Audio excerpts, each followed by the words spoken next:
The title of our Torah portion is Acharei Mot.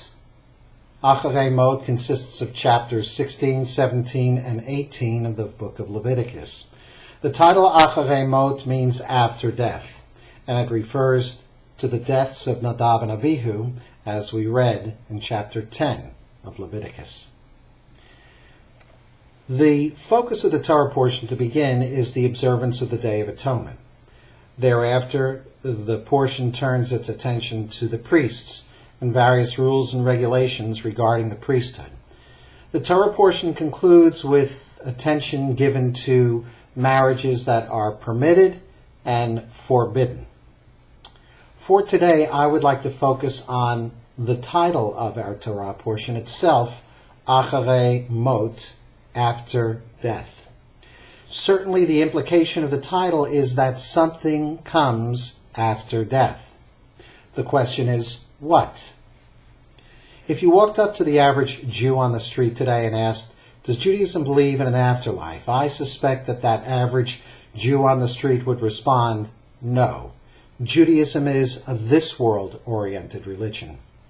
But the deeper truth is that if the average Jew on the street lived in another time and another place, other than the material opulence and the physical security, thank God, of early 21st century America, that answer from the average Jew on the street would have been very different.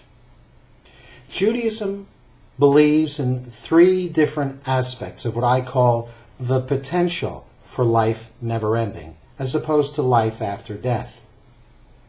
The first is Techiyat HaMeitim, the resurrection of the dead. More to be said about that in another Devar Torah. The second is Gilgul HaNefesh, the circle or the cycle of the soul, or more succinctly, reincarnation. More to be said about that in another Devar Torah too. The third is the potential for the immortality of the soul. And notice, it is the potential. Sadia, a 9th century sage, taught that by observance of the commandments, we strengthen the soul. Conversely, if we neglect the commandments, we can weaken the soul, even to the extent that, as Sadia taught, we can destroy our soul altogether. What this suggests is that life can continue physically, while spiritually, life has ceased. Herein lies an insight. All of us have met people in our lives whose souls we might suspect are dead. Typically, they are frightening, disturbing people, and may they stay far, far away from us. But there's much more to be said about this idea of the potential for the immortality of the soul. Surely we can learn about this in traditional rabbinic texts. Surely we can learn about this in the fundamental prayers that we offer, as with the blessing after reading of the Torah. V'chayei olam nata b'tochenu, and you, O God, have implanted within us immortal life.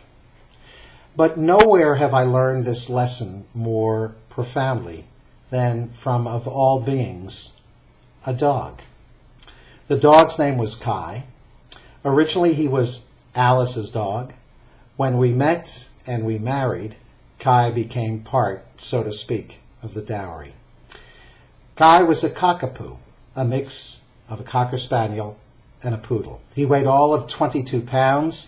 He was a fluff ball with his fur hanging down in front of his eyes. He was cute, and he was smart, and he was sweet. As the years passed, Kai, as with all living beings, aged. And at around the age of 13, he became sick. His kidneys were going. And when we met with the vet told us that somewhere along the line, we'd have to make the difficult decision to, as we say today, put him down. The vet explained that his kidneys would slowly poison his body, and that, therefore, his death would be slow and filled with suffering. So the day finally came when we decided to walk into the vet with Kai in tow, knowing that we'd walk out of the vet with only Kai's leash in hand. Kai always was nervous whenever we went to the vet.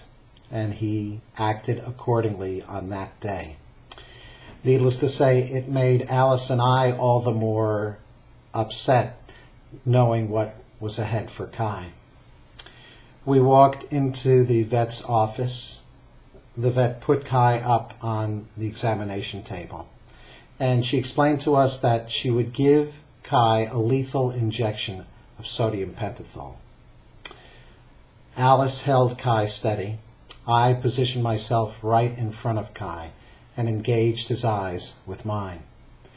The vet wrapped Kai's foreleg in a tourniquet to raise a blood vessel. She took the needle, placed it in his blood vessel, and started to push down on the syringe. I looked Kai square in the eyes, and I thought to myself, when his eyes go dark, I'll know that he's gone. The vet pushed down. I looked in Kai's eyes, and as the vet said, he's gone, I saw Kai's eyes not go dark. Rather, they filled with light like I had never seen from his eyes ever before. Light unlike any light I'd ever seen in anyone's eyes before.